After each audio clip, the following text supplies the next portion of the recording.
আসসালামু আলাইকুম। সোনাগাজীর সম্মানিত এলাকাবাসী, আপনারা জানেন এই ক্লান্তি লগ্নে বাংলাদেশ সেনাবাহিনী বাংলাদেশ শান্তি শৃঙ্খলার জন্য দায়িত্বরত আছে।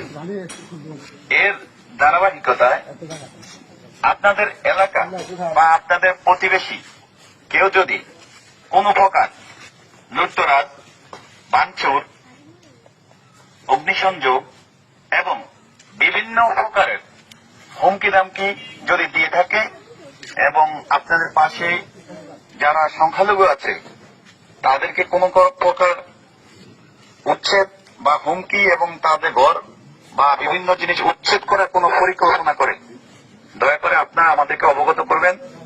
আমরা সোনাগাজী মডেল থানায় আছি এবং আমরা ইনশাআল্লাহ প্রশাসনের সহায়তায় আমরা আপনাদেরকে সর্বাত্মক সহযোগিতা করব। তো আপনারা সকলে ভাই ভাই, কেউ হানাহানি, মারামারি, কাটাকাটির মধ্যে যাওয়ার দরকার নেই। আমাদের কাছে কোনো রাজনৈতিক পরিচয় নাই। দুষ্কৃতকারী সে অপরাধী, সে কোনো দলের হতে পারে না। অতএব আমরা চাই দেশে শান্তি, আর বাংলাদেশ সেনাবাহিনী অবশ্যই দেশের শান্তির জন্য সর্বদা নিয়োজিত আছে, ইনশাআল্লাহ থাকবে।